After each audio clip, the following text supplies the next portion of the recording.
Assalamualaikum, myself Rafi Rahman. How have you all been? I hope you all are over the moon. I am on cloud 9. So, today we are going to learn about right form verb. আজকে আমরা শুধু একটা মাত্র rule শিখব, কারণ আজকে অনেক রাত হয়ে গেছে। আজকে আমরা একটা রুল শিখবো, আস্তে আস্তে আমরা আরো অনেক রুল শিখবো, আমরা আবার 10টা রুল শিখবো।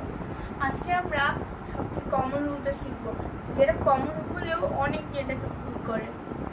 সেটা হচ্ছে থার্ড পার্সনের রুলটা। থার্ড পার্সন হলে ভার্বের সাথে এস বাই এস যুক্ত হয়।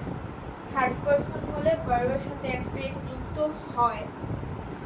যেমন সাকিব ইট রাইস, মানে সাকিব ইট রাইস কখনো হবে না। বাক্যটাই তো কেমন শুনে যেত, সাকিব ইট রাইস।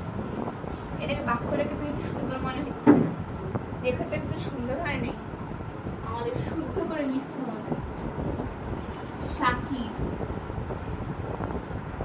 সাকিব আমরা কি বলছিলাম, থার্ড পারসন থাকলে ভার্বের সাথে এস বাই এস যুক্ত করতে হবে। কি যুক্ত করতে হবে? ভার্বের সাথে এস বাই এস যুক্ত করতে হবে। যেমন এখানে আমরা লিখব ইট, ইট থাকলে এখানে ই এ টি এস, ইটস হবে। কি হবে? Eats rice, keep eat rice. এখানে চেঞ্জটা হয়েছে, আমাদের সব ঠিক আছে, যদি এখানে এসটা যুক্ত হয়েছে। যখন এটা শুধু ইট ছিল তখন কি এটা ভার্ব ছিল, এখন কিন্তু আর ভার্ব নাই, এখন এটা চেঞ্জ হয়ে গেছে। যখন ভার্ব সিঙ্গেল থাকে, যেরকম এখানে ইটি ধরি, ই এ টি ইট, এটা এখন সিঙ্গেল আছে, এটা মানে এখন ভার্ব আছে, তারপরে এটা এখন স্টুডেন্ট আছে, এখন স্টুডেন্ট আছে। যখন এটা ই এ টি এস ইটস হয়েছে, তখন এটার সাথে যুক্ত হয়ে এটা টিচার হয়ে গেছে, এরকম বোঝাবো। ইটস রাইস, এখানে পরিবর্তন হয়েছে ইটস, বাকি সব কিছু মিল আছে। যেরকম এখানে Rahil swim in the pool, in the pool মানে পুলে, পুল লিখতে কিন্তু হবে না, পুলে।